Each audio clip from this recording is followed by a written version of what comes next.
저는 오늘 어버이 주일을 맞이해서 예수님의 출생을 배경으로 한 본문의 말씀을 택했습니다. 예수님이 출생한 후에 육신적 부모로서 요셉과 마리아가 자녀를 위해 무엇을 어떻게 했는지, 그것을 말씀을 통해 살펴보면서 성경이 여러분과 나에게 바라는 것 무엇인지를 조명해 보려고 합니다. 오늘 본문 누가복음 2장 22절서부터 24절 말씀을 자세히 다시 보시면 여러분과 제가 집중해야 할 부분이 있습니다. 그 본문의 내용은 예수님의 탄생 후 40일이 지난 후란 점입니다.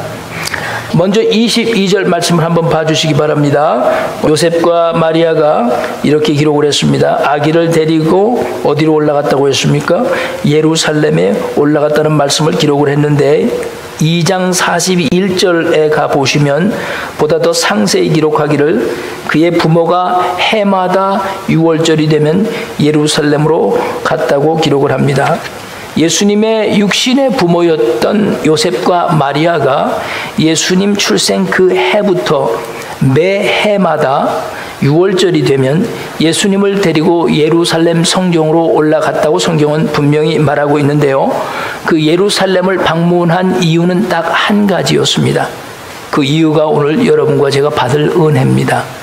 본문 2장 22절과 24절 말씀에는 매 절마다 같은 뜻의 말씀을 재차 반복을 하면서 부모로서 자녀를 위해서 왜 그렇게 했어야 하는 이유를 분명히 밝혀주고 있습니다.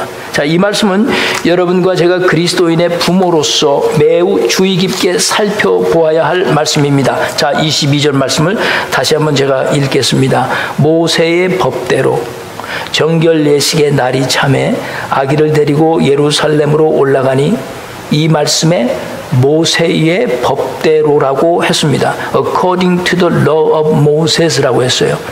그리고 23절 말씀에는 주의 율법에 쓴 바라고 했고, 24절 말씀에는 주의 율법에 말씀하신 대로 세 번에 걸쳐서 22절, 23절, 24절에 주의 율법대로라고 강조하고 있습니다.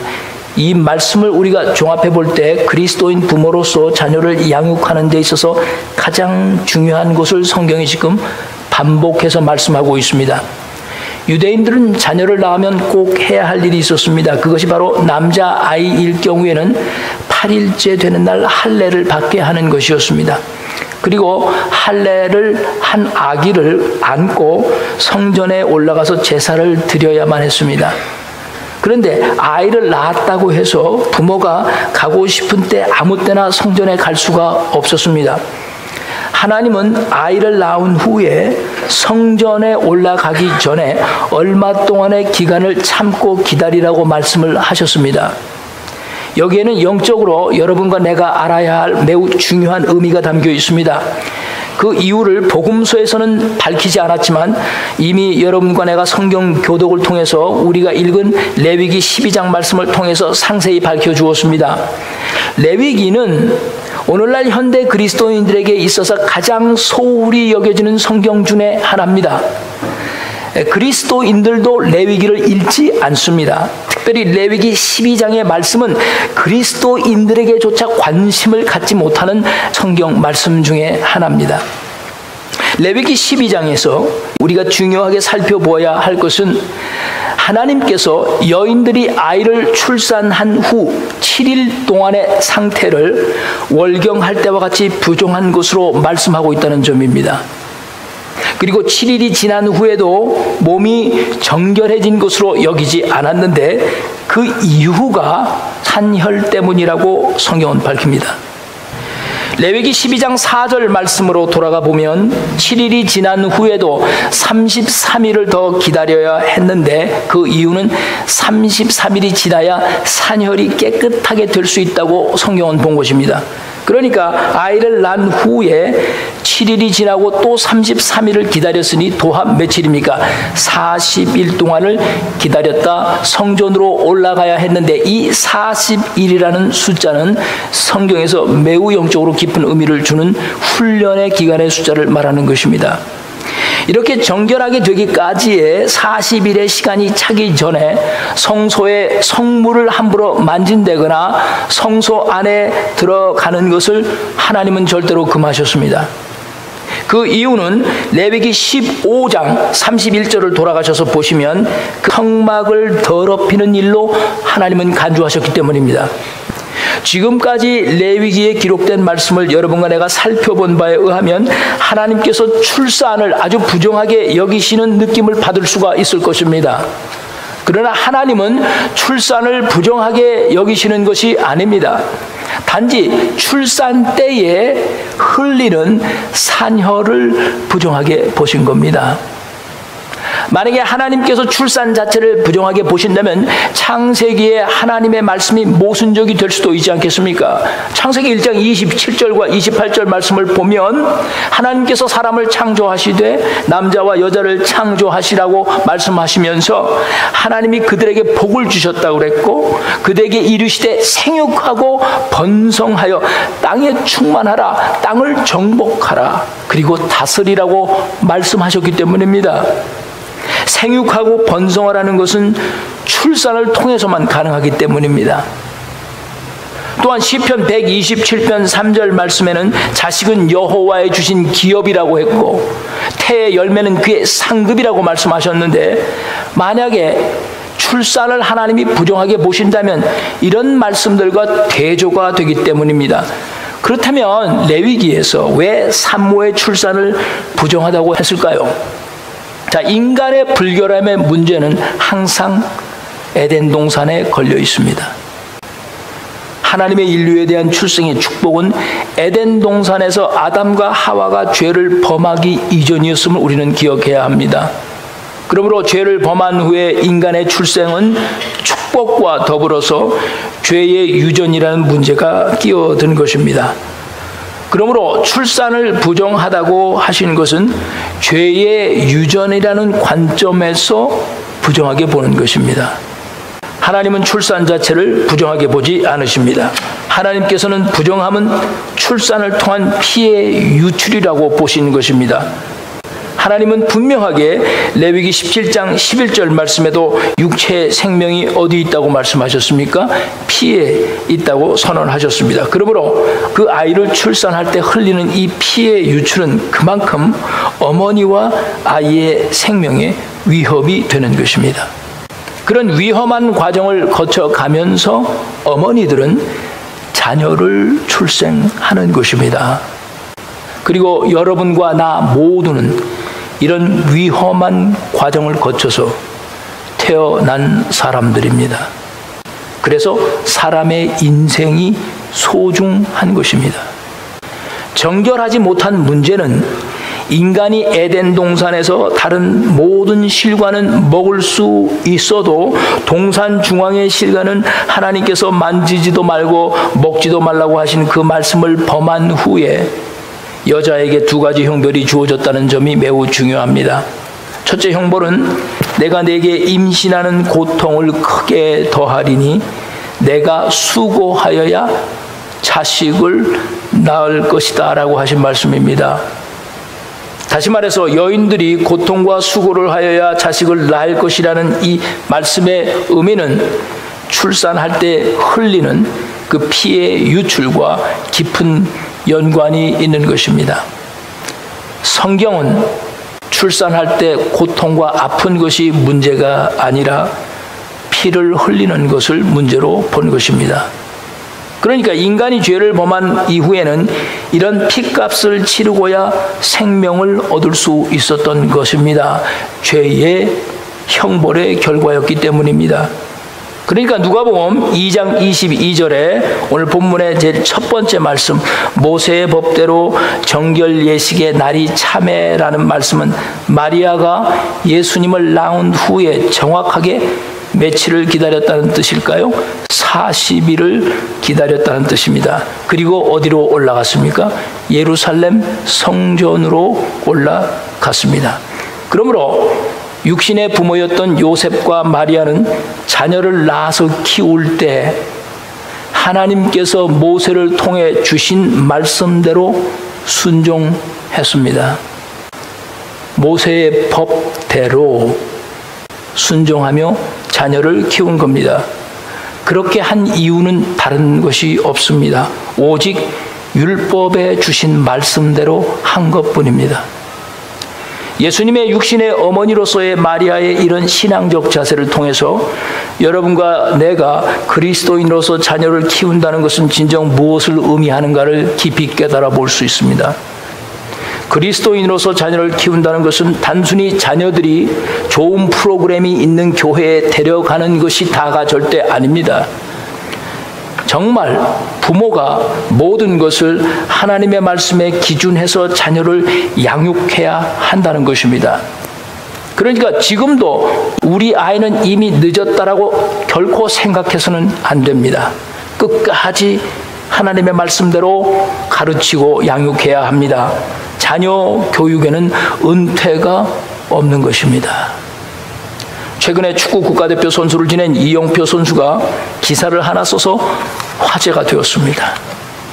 17세 나이에도 불구하고 국가대표팀에 발탁이 되어 뛰고 있는 이승우 선수를 위해서 쓴 글입니다. 저는 읽어봤습니다. 이영표 선수가 히딩크 감독 밑에서 네덜란드 아인트호벤에서 선수 생활을 할 때 당시 17세의 어린 나이에 새로 이적해온 네덜란드의 영웅 그 로번 선수 아시죠? 드리블 기가 막히게 잘하는 선수. 그 로번 선수를 히딩크 감독이 축구의 기본 법칙대로 호되게 가르치는 것을 옆에서 보면서 이영표 선수는 그때 왜 이렇게 히딩크 감독이 17살 난 어린 소녀를 호되게 가르치는지 이해할 수 없었다고 밝히고 있습니다.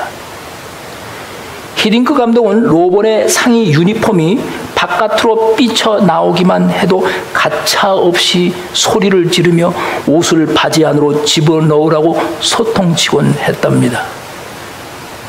광고회사에서 로번에게 타고 싶은 차를 마음대로 골라 타라고 했을 때 히딩크 감독은 가장 작은 소형차를 타게 했답니다. 철저한 축구 선수의 그 기본 규칙과 원칙대로 가르친 결과 지금 세계적인 선수가 된 로번은 다른 유명한 선수들과는 달리 아주 겸손하며 예의 바른 선수로 각광을 받고 있습니다.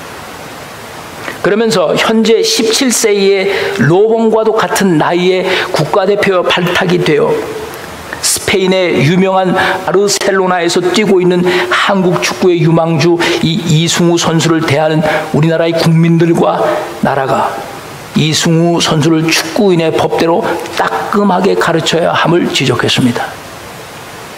축구 잘한다고 버릇없는 선수로 만들지 말고 엄격한 규칙에 의해서 로번처럼 겸손한 선수로 만들어야 한다는 이영표 선수의 주장에 저는 공감합니다.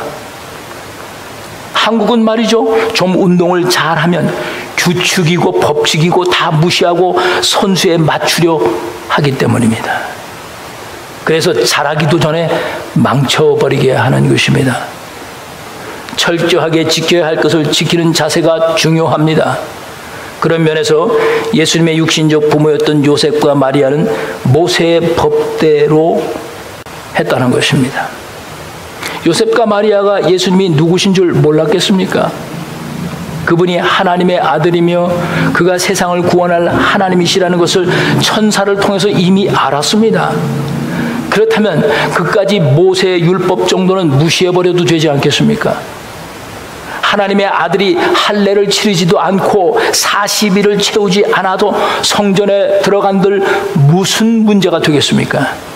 그러나 요셉과 마리아는 그럼에도 불구하고 모세의 율법대로 했다고 성경은 밝히고 있습니다.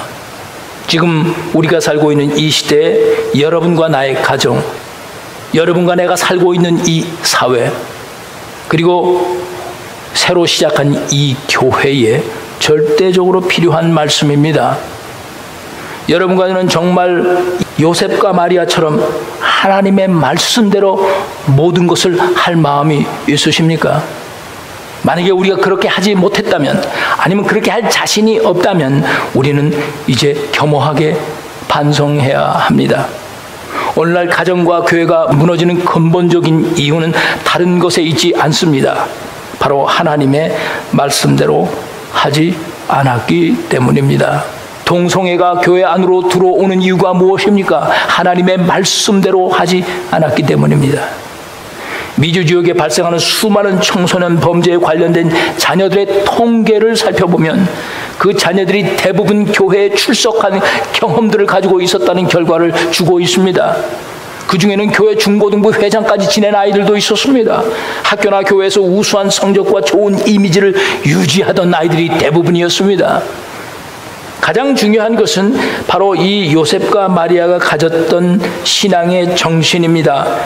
여러분과 제가 진정 하나님의 말씀대로 단호하게 우리의 자녀를 양육하고 그러고 살고 있는가? 하나님의 말씀대로 성도들을 단호하게 양육하고 가르치고 있는가? 이것이 오늘 우리의 중요한 문제일 것입니다. 어떤 경우를 막론하고 요셉과 마리아처럼 우리 모두가 말씀대로 하시기를 기원합니다. 두 번째로 자녀 양육에서 중요한 것을 보면 23절 말씀입니다. 자, 23절 말씀을 보면 요셉과 마리아는 자신들의 자녀를 자신들의 것으로 여기지 않았습니다. 본문 23절 말씀을 보십시다. 이렇게 기록을 했어요. 이는 주의 율법에 쓴 바, 여기서도 마찬가지입니다.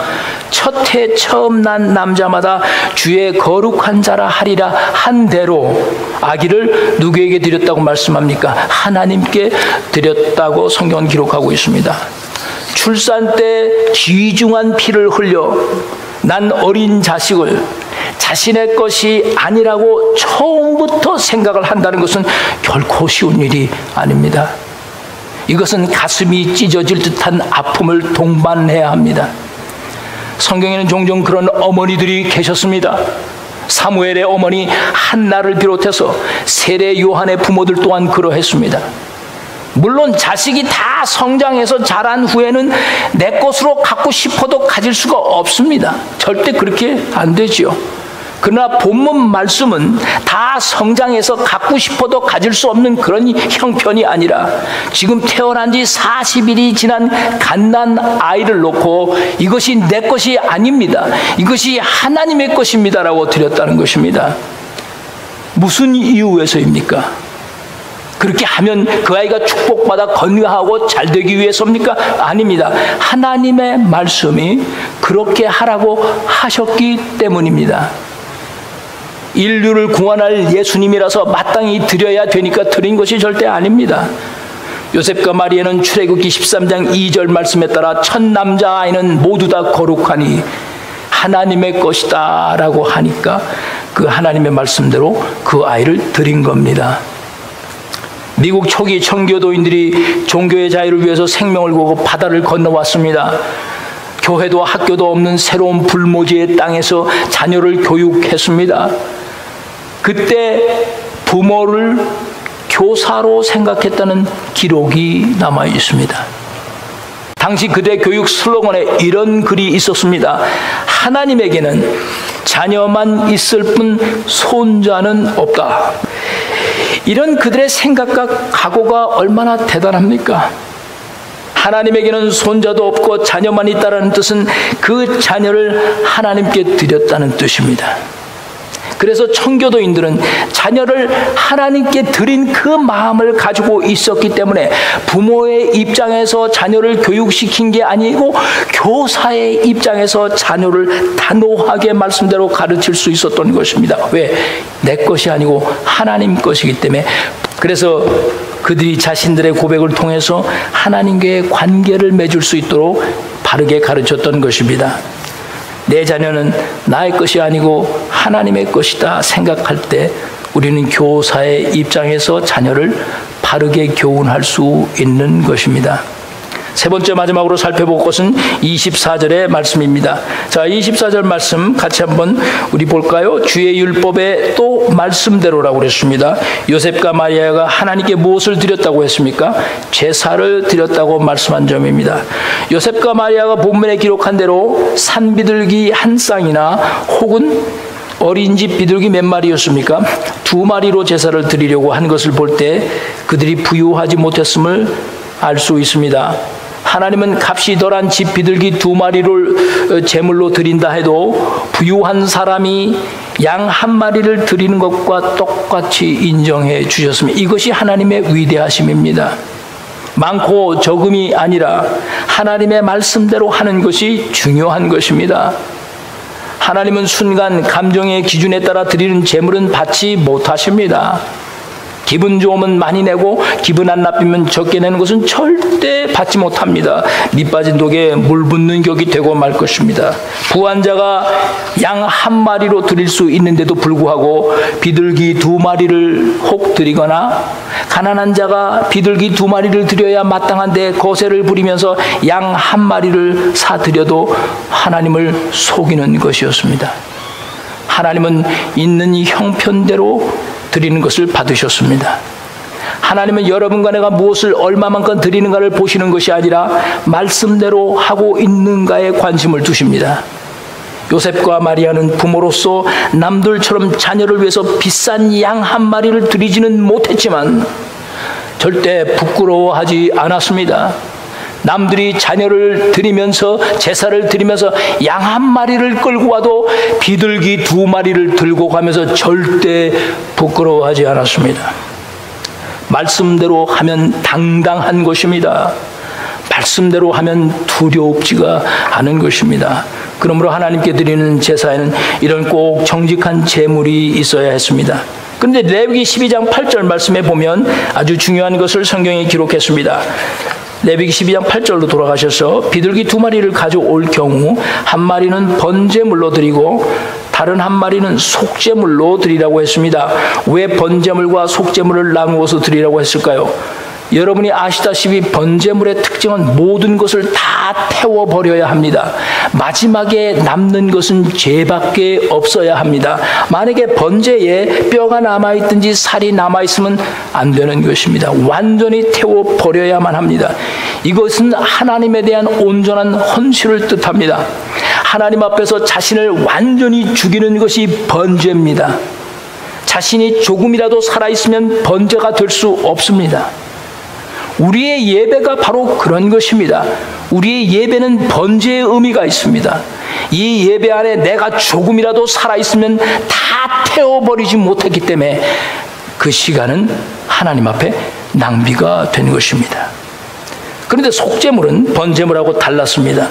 속제물은 다른 제사와는 달리 의무적으로 반드시 드려야 하는데, 다시 말해서 속죄죄의 이 속죄라는 말에 이 하타라는 히브리 말은 신약 헬라어의 하마르티아와 같은 뜻을 가지고 있습니다. 다시 말해서 하나님의 뜻에서 빗나간 잘못을 범했을 때 드리는 제사가 속죄죄였습니다. 그러므로 속죄죄는 보다 구체적입니다. 죄를 범한 사람들은 어떤 죄를 범했는지 그 죄에 대해서 구체적으로 그 죄를 하나님 앞에 나와 의무적으로 속죄를 드려야 했습니다. 그러니까 속죄제를 드리는 사람이 무슨 죄를 졌는지 모르고 나면 문제가 되는 것입니다. 분명히 내가 무슨 죄를 가지고 있는지 그걸 가지고 나와서 속죄제로 드려야 했기 때문입니다. 그래서 동물의 피를 제단에 뿌려 정결함을 얻어야 했습니다. 그러므로 번제가 공적인 제사였다면 속죄제는 보다 개인적인 제사였습니다. 하나님의 율법은 크게 두 가지입니다. 하라는 적극적인 율법이 있고 하지 말라는 소극적인 율법이 있습니다. 그 중에서도 이 속죄죄는 하지 말라는 하나님의 율법을 부지중에 범했을 때 드리는 제사였습니다. 이 부지중이라는 말의 뜻은 내가 원하지는 않았지만 할 수 없어 짓게 되는 경우의 죄를 말합니다. 거듭나서 구원받은 성도들이 죄를 짓지 않고 정결하게 살아야 하는데 육신을 가진 인간에게 자신도 원하지 않지만 혹 죄를 범할 때가 있습니다. 그때마다 하나님은 속죄의 죄를 드리게 하신 겁니다. 오늘 말씀을 한 예화를 들며 정리하고 마치도록 하겠습니다. 한국인 사진작가 중에 김중만 씨라는 분이 계십니다. 저는 그분이 어떤 사람이냐, 어떤 옷을 입고 다니냐, 어떤 스타일을 하고 다니냐를 떠나서 그의 독특한 작품 세계의 의미를 봅니다. 한국에서는 연예인들만 주로 인물 사진을 찍는 상업 작가로 잘 알려졌던 분이 김중만 씨입니다. 그런데 그분이 갑자기 2006년도에 그 상업 활동 사진을 중단하고 희망의 작가로 돌변해서 가난한 아이들과 빈곤층에 있는 사람들을 찍으러 다녔습니다. 그러니까 최근에 독도 사진전도 2014년에 개최했었습니다. 그가 한 번은 순도 100% 인생이라는 인터뷰를 한 적이 있는데 30년 동안 사진작가로서 활동하면서 배운 것이 무엇입니까? 라는 날카로운 기자의 질문에 그는 이렇게 대답을 했습니다. 30년 동안 사진 작업을 하는 과정에서 내가 배우고 깨달은 것은 내 인간성이 참 나쁘다는 것을 알게 됐습니다. 30년 동안 사진만 찍던 세계적으로 유명한 작가가 한다는 말이 자기의 인간성이 나쁘다는 것을 알게 됐다는 겁니다. 사실 더 멋있는 예술적인 말을 했었을 수도 있었을 것입니다. 그런데 자신이 사진을 잘 찍기 위해서 30년 동안 온갖 것을 다 해보았는데 그것은 결국 기술에 불과한 것이었다. 김중만 씨가 30년 동안 사진 찍다 배운 것은 30년 동안 95%의 사진의 기술을 위해서 살았었다는 겁니다. 그런데 어느 날 알고 보니 5%의 나의 영혼을 담은 사진이 더 좋아 보이더라. 요셉과 마리아는 과연 몇 프로의 영혼을 자신의 자녀들을 위해 바쳤을까요? 그들은 순도 100%의 영혼으로 그 말씀에 의지하며 자녀를 가르쳤습니다. 순도 100%로 자신의 자녀들을 하나님께 드렸습니다. 말씀을 향한 100%의 순도의 영혼으로 말씀대로 한 것입니다. 어버이 주일을 맞이했습니다. 우리는 부모를 위해서 또는 자녀를 위해서 과연 몇 %의 영혼을 우리 마음에 담아 드려보았습니까? 말씀대로만 우리가 믿고 한다면 하나님은 우리의 자녀들도 우리의 가정들도 분명히 축복해 주실 것입니다. 혹시라도 여러분 가정에 순종하지 않는 자녀들이 계십니까? 상처받고 고뇌에 빠져있는 자녀들이 계십니까? 혹시라도 교만하여져서 하나님을 잊어버리고 세상으로 나간 자녀들이 계십니까? 먼저 우리 자신을 이 말씀에 비춰보면서 하나님의 독생자 아들 예수 그리스도, 하나님이신 그분을 육신의 아들로 얻었던 그 부모님들도 겸손하게 하나님의 말씀대로 자녀를 양육하여 했고 그를 하나님께 바치려 했고 또 하나님의 말씀대로 제사를 드리려 했던 그 부모들의 정신을 오늘 우리를 배우면서 이 시대에 잃어버린 하나님의 놀라운 은혜가 우리 가정을 통해서 또 우리 교회를 통해서 회복되시기를 주의 이름으로 간절히 기원드립니다. 우리 기도하십시다.